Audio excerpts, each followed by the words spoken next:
The Spitfires made it 2 wins from 2 at the start of this season's NatWest T20 Blast competition as they began their home campaign with a rather comfortable 21-run win under the lights against Gloucestershire, with Adam Riley impressing once again this year with the best figures of his T20 career of 4 for 22.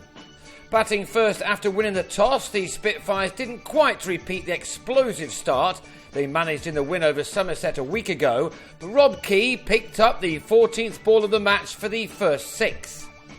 He lost his partner Daniel Bell-Drummond in the 4th over, Alex Gidman taking the catch at mid-wicket off the bowling of Graham McCarter, which ended the opening partnership on 21.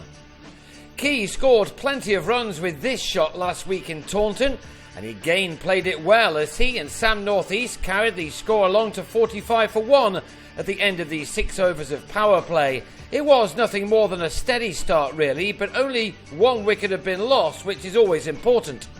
The second fell in the 7th over, with Key having made 24, frustratingly finding Benny Howell in the deep off Tom Smith. The Kent captain left with his side on 45 for 2. That became 61 for 3 in the 9th over as Northeast also failed to get enough on this shot off McCarter. This time it was Ian Cobain who held on in the deep to get rid of Northeast for 17. The Spitfires had stuttered a little to 63 for 4 at the halfway stage of their innings, the 4th man out being Sam Billings, who drove a ball from Howell straight back to the bowler to depart for a duck. With Darren Stevens still there though, Kent would have been hopeful of securing a big score. He swept Smith for a 6, taking the total along to 72 for 4 at the end of the 11th over. But the wickets kept falling. On 21, Stevens was bowled by Howell, who was bowling off a much shorter run as normal. It was a decision which was working in the bowler's favour. The Spitfires needed someone to bat through much of the rest of the innings. A number of their batsmen had got in without going on, but crucially, Alex Blake played the knock that his side needed. A below-par score still looked to be on the cards, however, as he and Adam Ball could only push the total up to 110 for 5 with 3 overs to go. Ball then chipped Howell out to Michael Klinger, the bowler finishing with the excellent figures of 3 for 21 from his 4 overs.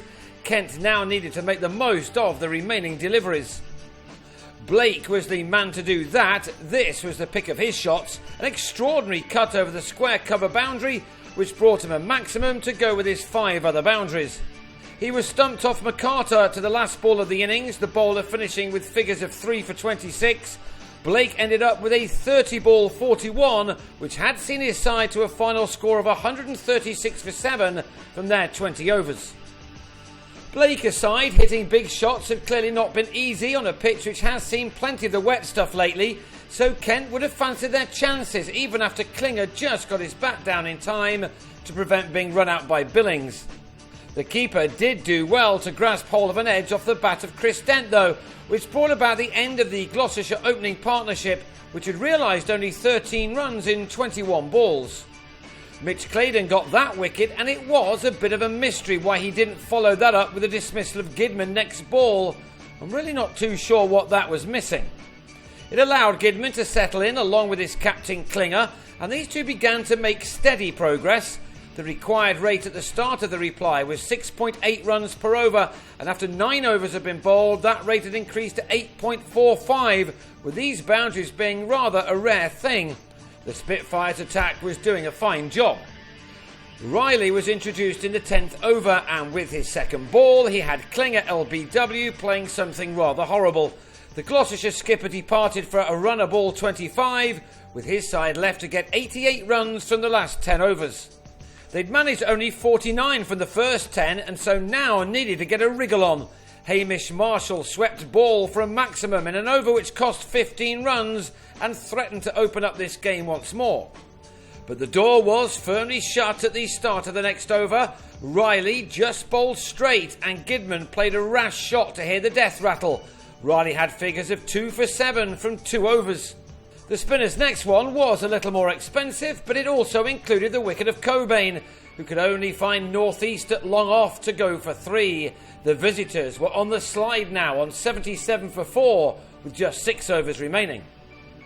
They now needed to go at 10 runs per over to win, but just 3 runs came off the next one, the 15th, and it also included Howell being bowled behind his legs by Stevens for a duck. Riley went into his last over with 3 wickets, and he then grabbed his 4th by bowling the danger man Marshall for 26. Riley ended with a magnificent figures of 4 for 22, the 3rd best by anyone in this competition this year.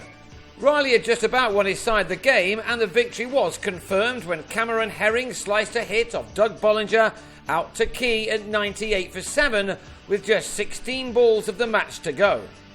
David Griffiths then disturbed James Fuller's stumps at the start of the penultimate over, and the Spitfires could start to rest easy. Bollinger also had a terrific game with the ball, as MacArthur sent this shot high into the night sky to be caught by Stevens.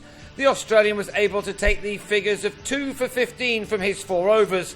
What a very good signing he has been.